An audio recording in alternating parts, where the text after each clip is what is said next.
Oh, yes. Oh, yeah. It's a conceptual album about a demonic cult, I believe. It hits that atmosphere pretty well.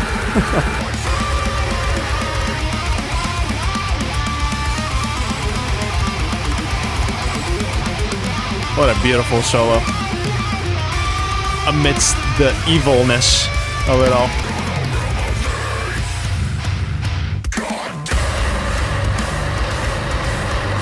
Woo-hoo. What a drop. Yep. Okay. That beginning track really set the tone for the entire album. Into Him to Dissonance, the title track.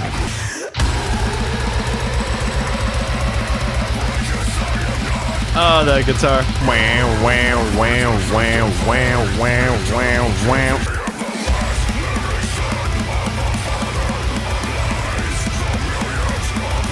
This gives me a little bit of the heavier Valley vibes.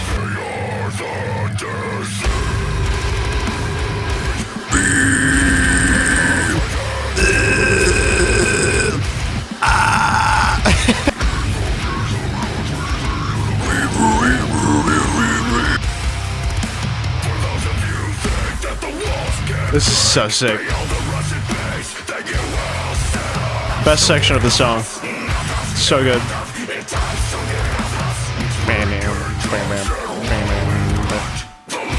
This is a deserving title track. Holy shit. So much is happening. This song kind of reminds me a little bit of When the Demon Defiles a Witch. That song is fucking one of the best Whitechapel songs.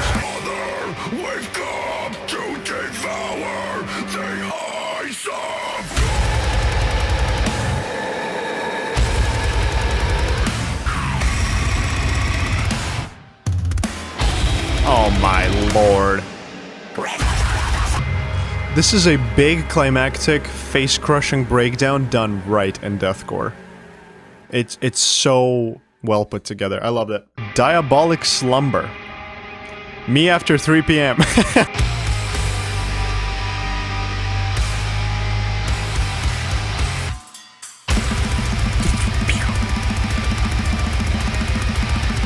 Lots of blast beats. I feel like I'm getting possessed.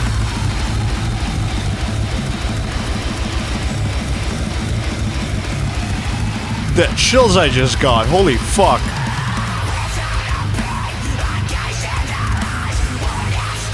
Boom, boom, boom. Oh my god.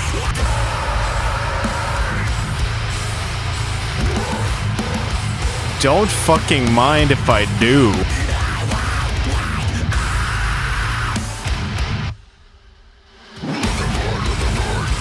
That was the dirtiest fucking fake out I've ever heard in my life. You dirty fucks.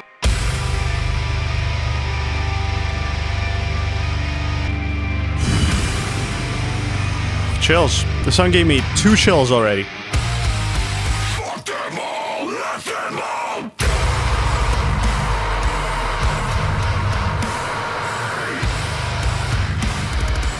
Number 1, fuck them all. Number 2, let them all die. That's on Phil Bozeman's agenda today. Holy shit. Yeah, that was crazy. Diabolic Slumber. Exquisite. Exquisite. My favorite so far.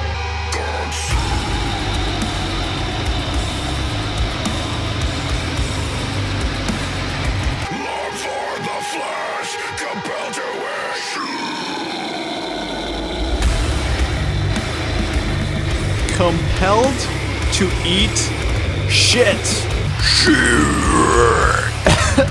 Okay, I'm not gonna do that anymore.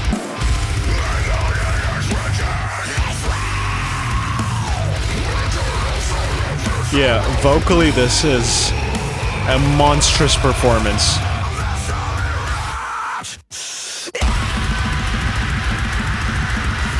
So big.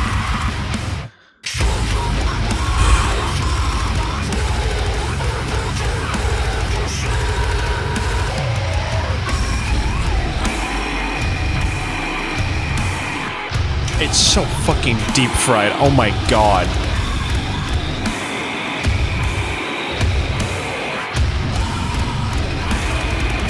Hell, Satan, hell. Diabolic Slumber is the best song of the album so far. I don't care. I don't want to hear it. But I feel like we're entering something quite a bit more evil because of this interlude.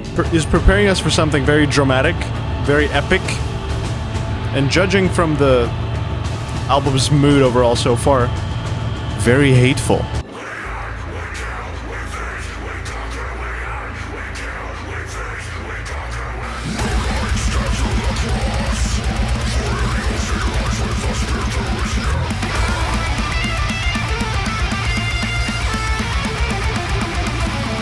It's appropriately intense.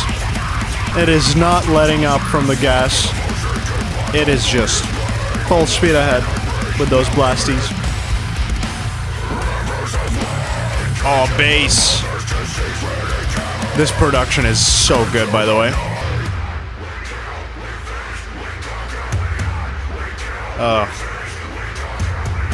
This is not gonna end well.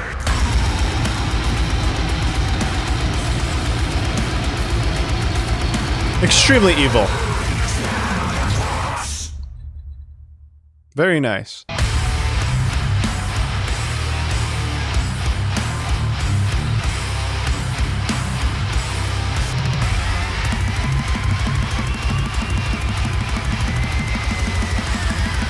Very instrumental so far. I love it. What the fuck? Those leads are like singing against each other. This is crazy. Straight up, that was the craziest thing I've heard all year.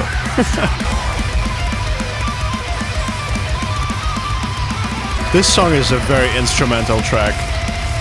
I love that it let it shine a bit.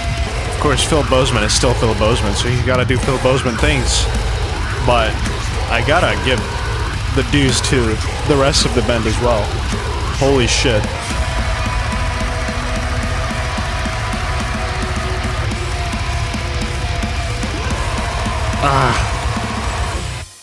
That was so sick. Bedlam.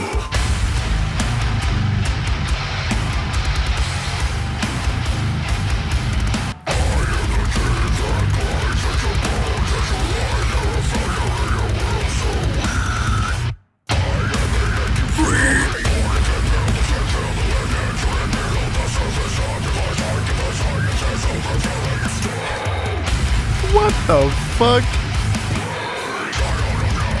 This is the most varied deathcore album I've ever listened to in my life.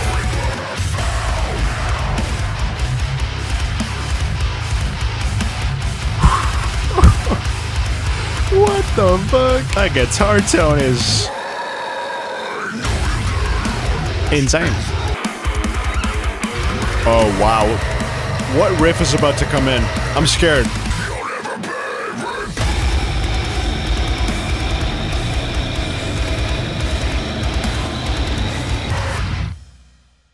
Oh, okay, that's it.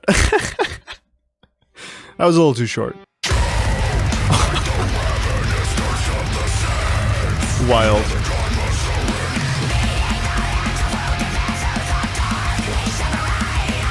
Melody. The drums are so intense throughout the entire thing. Sounds so sick, man.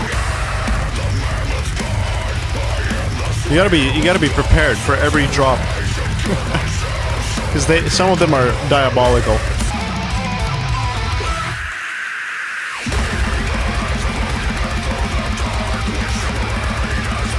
Bro, if everyone had pipes like Phil Bozeman, the professional plumbing would be obsolete.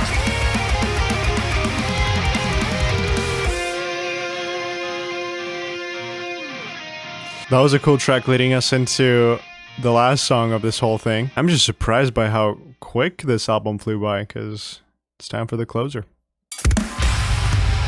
Nothing is coming for any of us. 6 minutes, 11 seconds.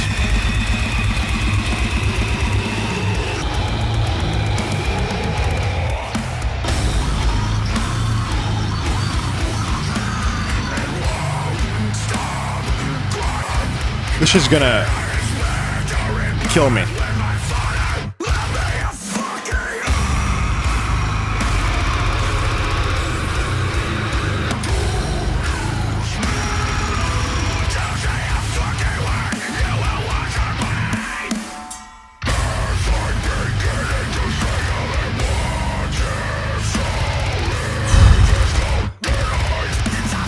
There's no two ways about it.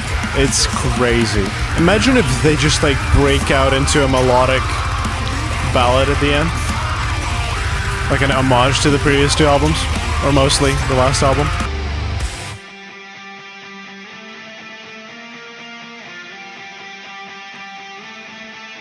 That tone.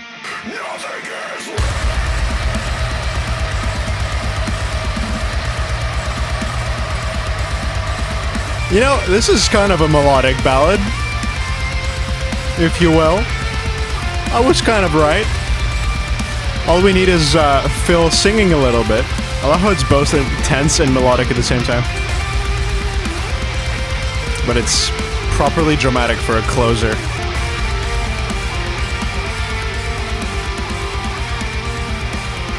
And we're getting faded out. That was such a beautiful ending.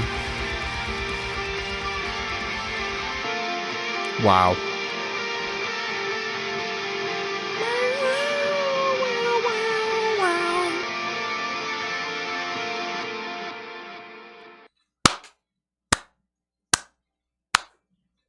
Whitechapel. Hymns and Dissonance. So, there goes your deathcore revival, courtesy of Whitechapel in 2025, with an absolute insane album, Hymns and Dissonance we just listened to. 10 songs, one of them is an interlude, so technically 9 songs, 43 minutes long, some really long songs, some shorter ones, but the constant remains the same with this album. It's all very evil, it's all very heavy, it's all kind of demonic, and it's got that dramatic tone to it, because again, it's a conceptual work. As they explained throughout the singles, talks about a cult or you know, kind of like these characters going through possessions and demonic intentions and whatnot, and it's very obvious when you get to the middle of the album with songs like Hate Cult Ritual, for example, which literally has like a cultish chanting, right, as the hook of the song, which is really interesting. And then I feel like this concept, this theme for this album is such a generic thing that you can think of in deathcore, right? Satanic. But it's executed pretty well here. It's very organic sounding. There's no gimmicks on this album. It is just true to itself, true to its tone, dramatic, atmospheric, and totally appropriate for the theme. This is definitely Whitechapel back to its Whitechapel roots, which is defining what deathcore even is. They were one of those pioneering bands back in the day. Since they've been really doing something a bit different with the last 2 albums, The Valley was still heavy, but it was majorly a departure from the previous works. Kind of like The Mark of the Blade, but the biggest departure in their discography was Kin, the previous album, which I happen to really enjoy, and I happen to really love, and I hold that album holds a very special place in my heart. To me, because there was never the connection with older deathcore Whitechapel. You know, I haven't listened to the genre back in the day, so when I got introduced to this band with the newer, different Whitechapel, I was happy with it, right? So hearing this now, this new old Whitechapel, is very interesting to me, because obviously I kind of miss now the more melodic parts of Whitechapel, because that's something that I really fell in love with. At the same time, I gotta admit, for a deathcore album, which is not my genre, this was extremely enjoyable all the way throughout. It passed me by very quickly. There was not a single boring part of this entire album, and it all felt very directional, but also varied. Like, there was no 2 songs that were too similar to each other. Every song did something a bit different, and that's what I really liked about it. My favorite one is Diabolic Slumber. That song just took me out. It was so good. But my Very close second is The Abysmal Gospel, I believe, which was a very instrumental song. It had some really cool instrumental parts to it, and I think that's why I liked it quite a bit. So those two are my favorite. But honestly, the entire album is very, very high quality, very well written, well produced, especially production. Oh my god, everything sounds so good. And finally, Phil Bozeman, the star of the show, honestly. In most of these songs, he is the thing that makes a lot of this quite a bit more elevated and interesting, and he is, as the vocalist, obviously everybody knows who Phil Bozeman is in the deathcore space, a pioneer of sorts, a person who defined at some point techniques and what a deathcore vocal should sound like. And hearing him just go into it the entire 43 minutes is just so rewarding because he sounds so great on this. And there's a great deal of emotion in those vocals, in that delivery, that makes these vocals even more interesting to me. So this is a great album. It may not be something I listen to every day because, again, I just don't think deathcore is my thing. But I've listened to 43 minutes of it and I enjoyed every single second. Diabolic Slumber is on my playlist. I can't wait to hear more of this album later when I re-listen to it more and more, but this was fantastic, all things considered. Whitechapel, Hymns in Dissonance. What an epic deathcore album in 2025. Let me know what you think about this one. Thank you so much for your watching this with me. Thank you so much for your support. Leave a like, a comment, subscribe, all the stuff, and I guess I'll see you around. But this was Whitechapel, album reaction. Whew. I feel like I need to go to church now. I'll see you in the next one. Bye.